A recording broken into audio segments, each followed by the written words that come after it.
Welcome to the Inside Silverstone podcast, a business-focused podcast covering all things tech, engineering and innovation. Hosted by me, Chris Broome, a huge tech, motorsport and gaming fan, and also the owner of Longhurst, a firm of lifestyle financial planners and independent financial advisors located in Silverstone, Northamptonshire. This is a series of unscripted and unpolished conversations with leading business owners, thought leaders and high-tech talent where we discuss their experiences within the Silverstone business and motorsport region. We will also be asking them to share their knowledge, insight and their thoughts on the future just for you. If you're looking to learn more about the Silverstone high growth region and commercially connect with like-minded peers, you've definitely come to the right place. Welcome to Inside Silverstone.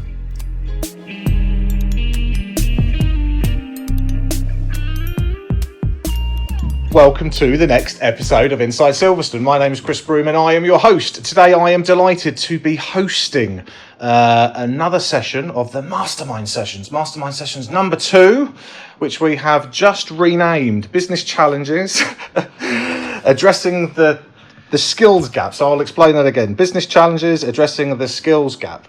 So I am absolutely delighted to welcome 3 STC board members to this recording, and I'm going to pass across to them to quickly introduce themselves, so you can explain to our wonderful listeners who you guys are and what you do, and then we will get into the questions. So I'm going to start with you. Who are you and what do you do? John Corbett. I'm the head of SME for Barclays across the South East Midlands and Cambridgeshire region, and Barclays Bank, of course. Wonderful, John. Thank you. Thanks, Chris. Simon Arkell. I am a partner at EMW Law, based in Milton Keynes. My main practice area is corporate, so I work on acquisitions, disposals, investments into businesses, advising directors and shareholders, when I'm not sitting as a STC board member. Great, thank you. Chris, thank you. Mark Clement, director at Grant Thornton, professional services firm, primarily focused on accountancy matters. My role within the business is I run our transaction services business. So a bit like Simon, I support businesses in making acquisitions, quotations on the stock market, that sort of area. Okay, wonderful. Before I get into the main questions, I'm actually going to ask you another question. You all sit on the board of the STC. So why have your businesses and you as individuals decided to sit on the board of the STC? So if I kick off, in terms of from a Barclays perspective, then it's very much around how we are helping and supporting the business community and the economy in our region. And that fundamentally is where we see Silverstone Technology Cluster, STC, as playing a role. For me personally, the remit is a bit more around putting something back into the area in the region that I've spent all my life in, lived and worked in. So that's a personal thing, but the business reason is how we can support that growth in our local economy. Okay, fantastic. And for Grant Thornton? Yeah, for Grant Thornton, very much in line with our sort of desire to create and help a vibrant economy. We saw the Silverstone Technology Cluster as being an integral part of that within this region. So for us, it was a complete no-brainer to get involved in such an excellent sort of organisation. And for EMW law firm? Not dissimilar, Chris, and we talked about this in the podcast that I did with you. Did some months ago. You know what a great local opportunity for us to get involved with. We're giving something back. We're helping something grow. We're helping the businesses then hopefully that are in and around STC that we can. Obviously, there's the possibility that we'll all get opportunities out of it, but really it's about us being there in the middle of something really exciting locally and part of something that hopefully we can help it grow into a great organisation, and it's just good being in the middle of it. I think that bit around, you've asked us about our firms, professional service firms, for want of a better description. It's about building that trust and helping and support, as I mentioned in my podcast, the ecosystem. Yes. We're providing that support, that network that can help businesses grow, can help them thrive. And if we can help deliver that, then as businesses will benefit It's kind of one of those situations, isn't it, John, where the opportunities fall out of things, but they're not the driver to do it. It's a byproduct of why, and it's about being in the ecosystem. And so the businesses that we're all supporting, so obviously Longhurst, Chris Broome, another professional advice firm, these businesses and these business owners are facing challenges every day, and that's part of what I wanted us to really talk about. Yeah. So the title of the episode is Business Challenges, Addressing the Skills Gap. So let's talk about that. So what are your thoughts? What's the headline there, John? When we were talking about this, actually, in terms of what the subject matters and talking about challenges for businesses, I look at the things that I hear on a regular basis from businesses that are potentially stopping growth or inhibiting growth. And there's 3 areas that I hear about from a range of different industries, range of different size businesses. One is about how they get more clients, how do they enter new markets, and that is, traditionally we've talked about that as being overseas. Actually now it's digital channels, it's about those sort of areas as well. The second thing is I did think this was perhaps unique to our region, but it's probably a bit broader than that, and that's around right-sized premises. So where can they grow their business into? We see a lot of sheds going up in our region, but is there the right-sized businesses for SMEs grown into? But the number one thing that they talk about is skills, and skills is not just about retention; it's about recruitment, particularly when we look at some of the industries that we've got that are prevalent in our region, where, if I take engineering as an example, ageing workforce in lots of instances, how do you attract youngsters into the business? And that sounds like a bit of a generalisation about ageing population, but there is, across a lot of industries, there is a challenge about how you attract kids coming out of school or people re-educating themselves or reskilling into their industries. And some of the challenges that throws up again is around the retention, which is it is the skills attraction, but it's also the retention of that, if that makes sense. And how do we overcome some of those challenges? So from a recruitment perspective, how do you? So you obviously are leaders in your own businesses. How do you overcome those challenges? I think you've got to throw the net really wide in terms of your search for the talent that you need for your business. Okay. And by that I mean, it's not just about going for the university leavers. You've got to start with schools. And throw it and get those people into your organisations much sooner. Okay. So that they can see the benefits of coming into your business. You see what they're like, and you can start that journey with them much sooner rather than waiting until they're post-university. So, but it's not, within that, it's not waiting for the education system just to throw out. No.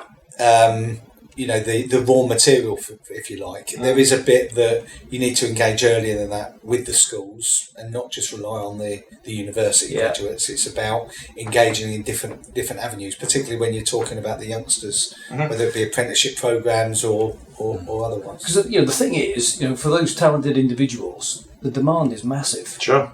So everybody's competing for that same quality. So you've got to do something different as a potential employer to bring them to your business rather than going to another business.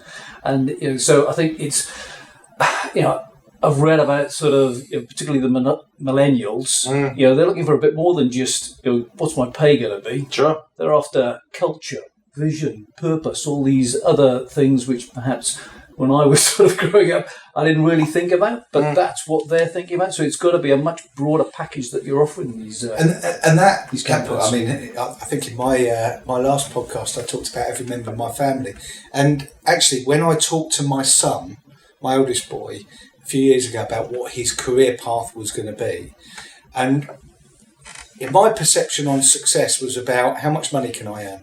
And how, what is my career path in terms of that success? His was about what more am I going to give back to society, and what an organisation I work for, what are they going to give to me in terms of me as an individual, making me more rounded. That was a completely different mindset in terms of how I'd sort of like come through leaving school and going into working in the bank. And hard for us. I think it's hard to.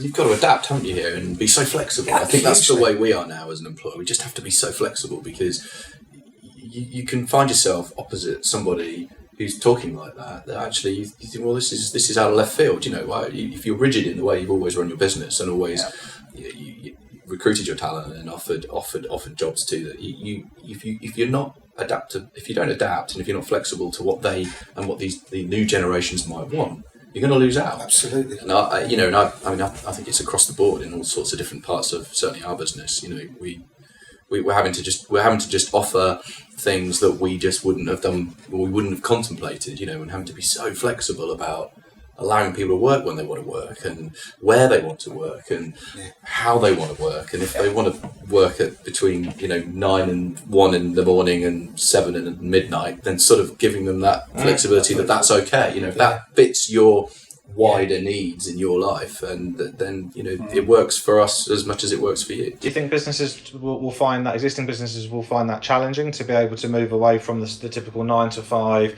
You've got to come into our office, you've got to commute through rush hour, through to what EMW have done very successfully, as we discussed on the podcast, which is one of creating a wonderful culture where dress appropriately for the meeting you're going to. The hours that they work clearly work very hard, but there's a little bit more flexibility around that. Is that a challenge for other businesses to be able to pivot and evolve? And if they don't, are they running the risk of either losing or not attracting the right people?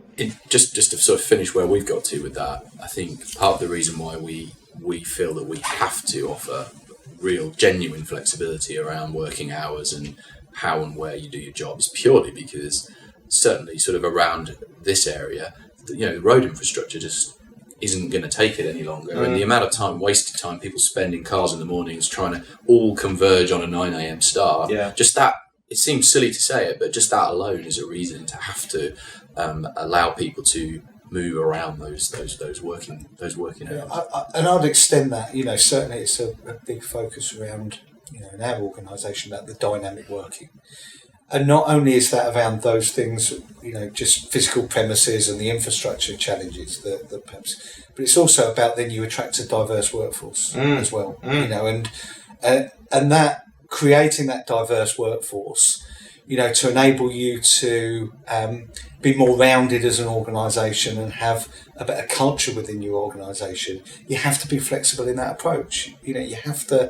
You have to not be as rigid as perhaps organisations have been in the past, because then you're not just doing it for diversity reasons, but you're attracting the best talent, and that's what this is about. What helps in all of this, of course, is the technology that we have available to enable us to do it. Yes. 10, 15 years ago, working at home was involved VPNs and VPN dial-in or whatever. I mean, but now that's a VPN.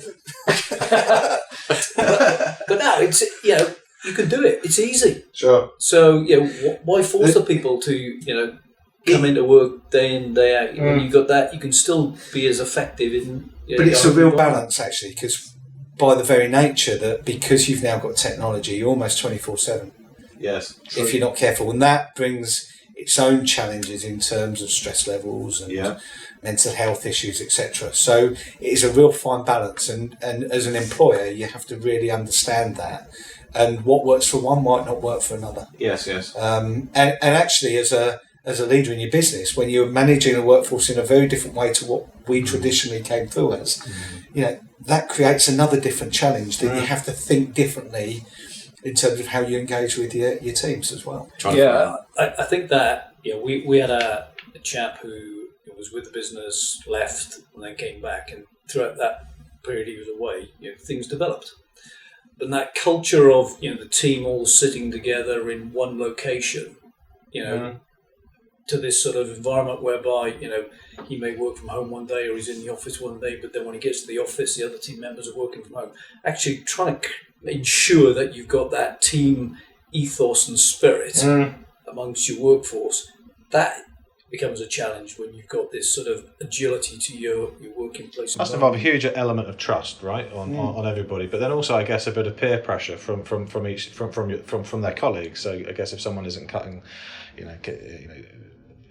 working hard enough or coming in or doing the hours, and I guess obviously their colleagues will pull them up. But I guess businesses may be fearful of adopting a more relaxed sort of approach through fear of people potentially taking the mickey. Or we've certainly kind of taken a view on that issue that it's not fair to you're gonna know. You find out pretty quickly who it is who's not pulling their weight, and it's not. And if generally the body of opinion is that flexibility around hours and location of work is a good thing, you shouldn't pull that back just because there's one or two individuals somewhere in a team who don't want to don't want to play ball, and you then have to deal with those people in isolation. But at least the group can do can get on and work in the way they want. There are challenges all over it. Sure. With it, I think the point John makes around suddenly you're having to manage people in 5 or more different ways because their working habits are different is a challenge for leaders in a business. And I think we've certainly gone through some growing pains with it, but it's I think it'll be here for some time. It is, and it does require a different mentality, and it is that bit around having those, being flexible in terms of the way you operate, creating the right culture within the organisation is what helps attract the right quality of candidate or the right calibre of people into the organisation. And then it's making sure that they're brought into that culture that you've created, because you've got to make sure it's inclusive in the right way. This is adding a whole other dimension to it, though, isn't it? Recruiting talent and making sure that you can bring the right people into your business. It's no longer just about what they can do, because you're talking about your son. Culture is so important. Yeah, we all have to be able to demonstrate that we have either an interesting or a culture that's a bit different, something that as Mark says, makes us look different to the competition or whatever it is in your business area. The problem with culture is it's destroyed by people who then behave in the wrong way or abuse it. Absolutely. So they might be exceptionally good technically at whatever they're doing in the role that they've got, but they just don't fit the culture. And so now you're recruiting constantly with this. Okay, you're technically brilliant, Mark, but I'm just not sure you're going to fit. It's so important to get that right. Now he tells me. Is this his appraisal for the STC board? and bar potentially sort of flexible working hours, or treating everybody with a like adults and giving them the respect and the space and the time to work how they want to work, but doing successfully. How else can you incentivise the best people to join your business at any level, whether it be from new recruits through to senior management, senior executives, people that are going to help push and drive your business forward from a leadership perspective, perhaps. How do you incentivise those people to join? Well, I think at the where you're recruiting them in at perhaps the more junior level, I think for me it's about what skills development programs you can put in place to help them on their journey to become the future leaders of the business. I think that's important. I think it's also recognizing that as those people go through the organization, it's not just about the technical skills, as Simon says. It's having those skills, whether it's empathy in terms of dealing with other people, or your clients or your customers or your suppliers. Those sorts of softer skills and the training and the development that comes with that, I think, are equally important. Do you think social media is going to start drumming things like empathy and human interaction out of people? The millennials, the next generation coming through, being able to sit there face to face and talk to somebody? Got to wonder where that whole thing's going to go. Sure. Because it's starting to get to the point where you're starting to wonder whether or not social media is actually going to have a long-term future. In business, I don't know. We see.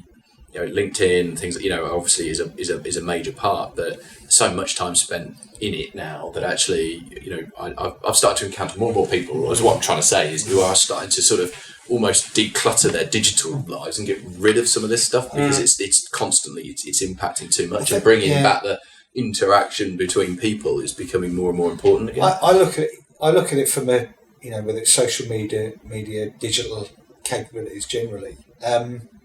We've got to enable people to use the digital channels, but still we've got to, I'm talking about from a banking perspective, from a Barclays perspective. So digitally enable people, but still relationship manage people. And it's still about that interpersonal skills that either we're looking for in terms of the the people that we bring in, but also the skills that they have, not just as a team, but with their clients. But we need to be able to use social media and other digital channels to support how we might interact either with clients or the channels that they might want to use, if that makes sense. Sure. So I think it's not about replacing the personal interaction, it's actually complementing it, but in a different way. Enhancing it. Yeah. Yeah. I think your point around, when I look now, more and more people actually want to talk to someone. Yeah, agree. Well, and I think we're trying to nurture that, because it's the bit that's going to, as machines start to become more and more adept at doing some of the tasks, actually the bit that's going to then separate you and certainly in our industry, the ability to interact with clients and the ability to interact with your customers and talk and have a conversation and get instructions out of them and understand what the job is. You can't do that well over an email or over some kind of channel on social media, and the machines can't do it very well either. So that's the bit that we have to nurture, because it'll get lost if we don't try and nurture it. And that's why I think it's important that downstairs here at the Silverstone Innovation Centre, you've got the agile working space. Yes. At our offices, you've got the collaboration space. Barclays, Eagle Lab. Yeah, absolutely. I'm sure EMW got the same sort of venue where people can come together. From a diverse, business community that in and around, whether it's here, Milton Keynes, or wherever, and actually come together and communicate. And I was struck actually by the SDC conference only a few weeks ago, how many of those businesses that you perceive it, it's a networking event or it's a conference, but actually they just enjoy getting in the same room with like-minded people and talking about things that talking were business. common. Talking about common challenges, and that's what you've created in terms of your working space, what we've created in an Eagle Lab, to create that community, because it comes back to people who do want to deal with people. The bit I just also refer back to, you talked about when we're bringing people in and what we offer them, both in terms of employment but also the development, and I think that's really important, that people can see that they've got you're interested in their development, you're interested in creating a career path for them.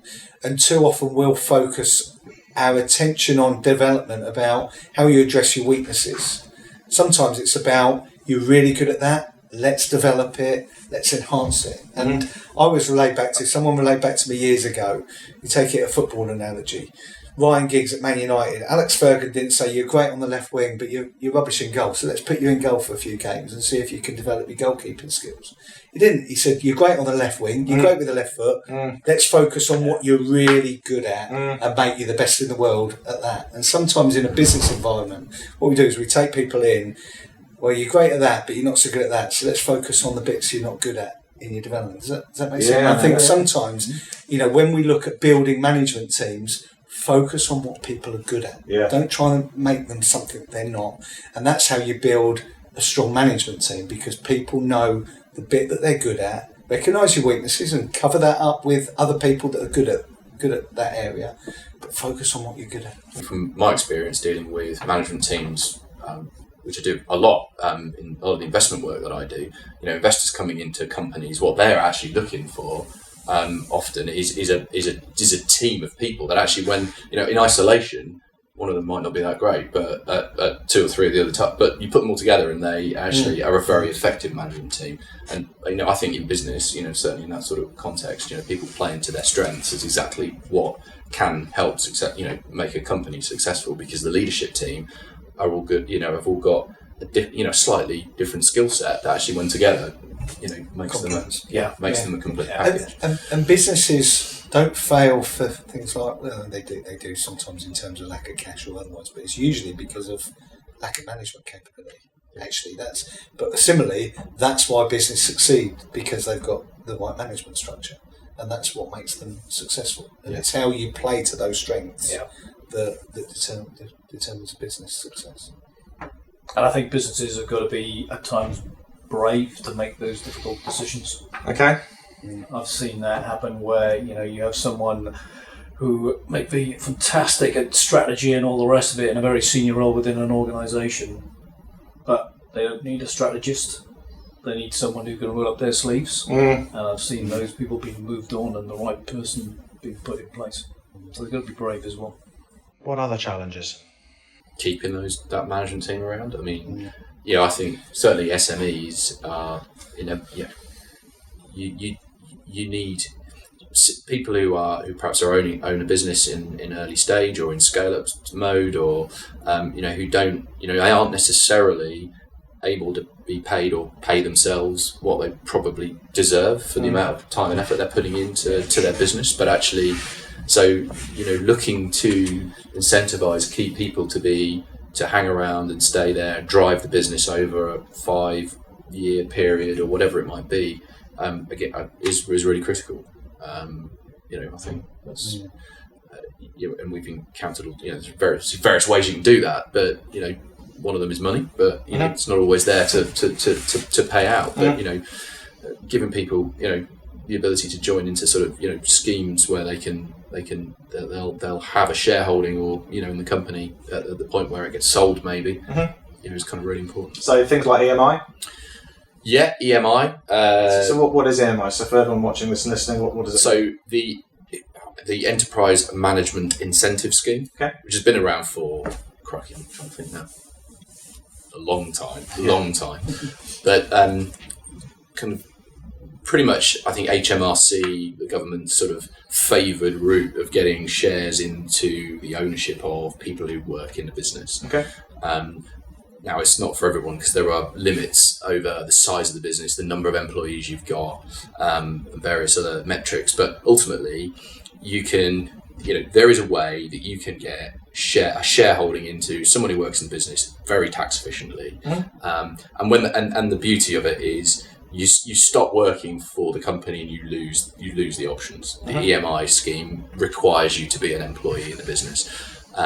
So it's a great way of trying to get somebody who's got talent to hang around, because if they can you can sort of add performance metrics to it and make them, they get more if the business is sold for a bigger number, which again is just all adds to kind of make them think, well, actually, there's an alternative, but no, I'm going to stay here because I've got this great opportunity. And it incentivises not only the retention, but also it motivates them to, drive the business because they've got an interest, a vested interest in doing so. But it goes back to what we talked about. That's sort of like some mechanisms, but you've got to have other levers that you can pull.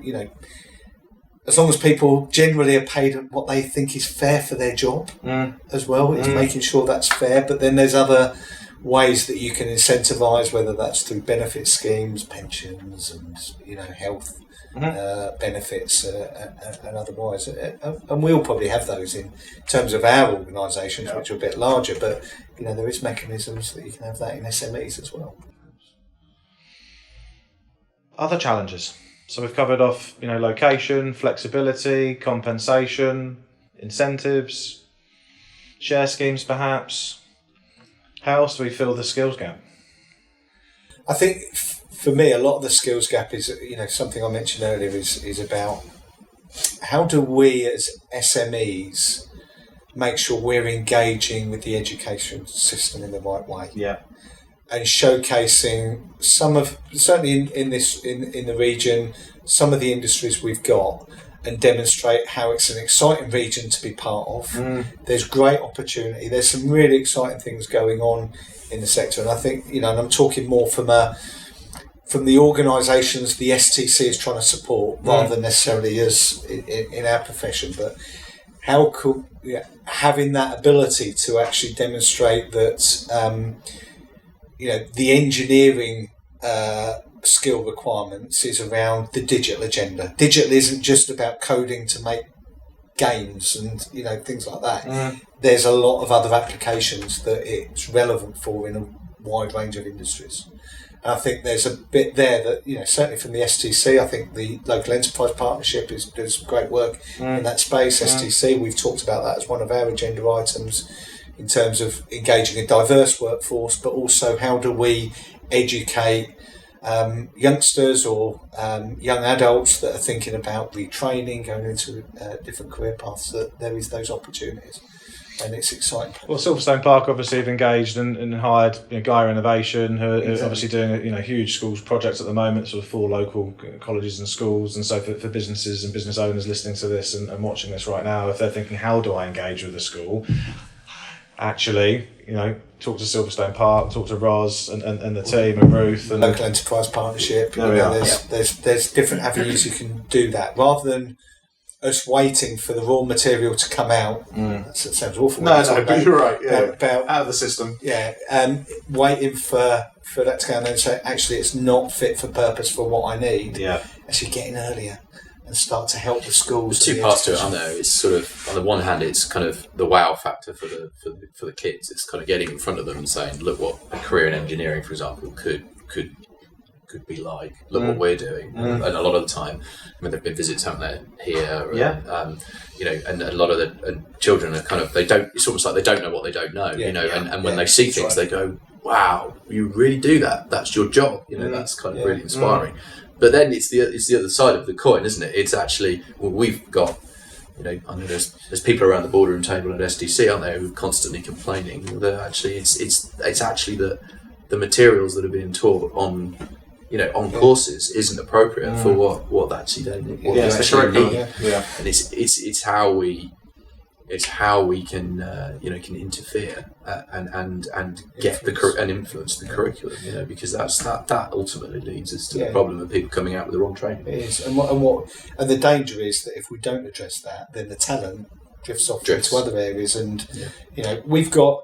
It's a great benefit in terms of the location we are in the country, but it also has a risk because it's easily accessible for talent to go into London, into Birmingham, into Oxford, into Cambridge.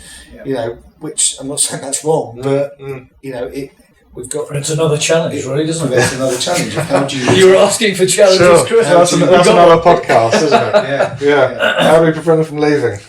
Yeah, absolutely. Why would you want to leave Northamptonshire? There we are. South Northamptonshire is beautiful, right? Yeah, and North Buckinghamshire. Or North Buckinghamshire. I mean, we counter that problem. I mean, it's just endless. We've had countless situations where actually people, have worked here, and then almost decided that they want to, to look at London and move down to our London office. And actually, all we've done by letting them go is just given them the opportunity to go to interviews in their lunch hour, which isn't the right answer. It's very it's challenging. As you say, the fact that we're so close to those big centres, I think.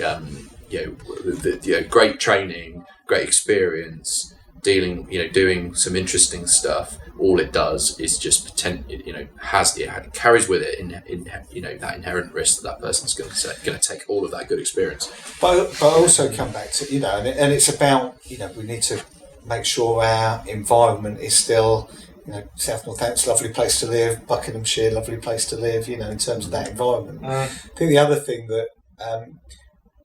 When we look at why the cluster is here, and I go back to the original report that developed the STC, when we talk to a lot of the companies that of the magic carpet question, if you could pick your business up and you could go anywhere in the world, where would you want to be? And a lot of the companies said here that are in sort of engineering, high performance technology. Reason because of the skills. Yeah.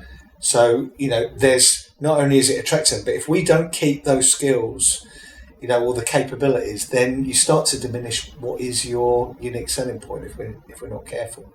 But we need to make sure that that's still in the nice environment that we all see and we all live in. If that makes sense. It does. Chaps, I'm thinking about drawing the interview and the podcast to a close. I think it's been 30 plus minutes, which I think is a good stint. Is there anything before I start closing it down that we haven't covered off, or anything that you'd like to mention, or maybe a suggestion for a future episode that we can do together? In terms of future episodes, I think we've talked about business challenge and we focus on skills. There's other things that I'm sure we could talk about in terms of future episodes. I think the bit that I draw back to. You asked the question earlier on, why are we and our organisations involved in the STC? Yes. And it's to address some of the issues that we've talked about, or to help address those, because actually that's what helps our economy grow and our economy thrive. I think that's the important thing that people need to understand, that get involved in the STC, because you can help influence it as well. Well said, John. Here. John, Simon, Mark, thank you very, very much for coming on the show, and I look forward to doing future ones with you. Thank you. Thank you. Thank you for tuning in to the latest Mastermind Session, courtesy of the Inside Silverstone podcast. My name's Chris Broome. We will be recording a third Mastermind Session in due course, all on electric vehicles, so stay tuned for that. Can I also ask, certainly if you're listening to this via iTunes as a podcast, can you please scroll down the screen and give it a 5-star review? The more reviews we get, the more people will listen to us, so we appreciate your support as always. The Inside Silverstone podcast is produced by the team at Longhurst for the benefit of those with a passion for all things tech, engineering and innovation. For more information, please visit longhurst.co.uk/Inside Silverstone, whilst also remembering to give us a 5 out of 5 star rating on iTunes. Please note that neither Chris Broome or Longhurst work for Silverstone Park, Silverstone Circuit or Silverstone Technology Cluster.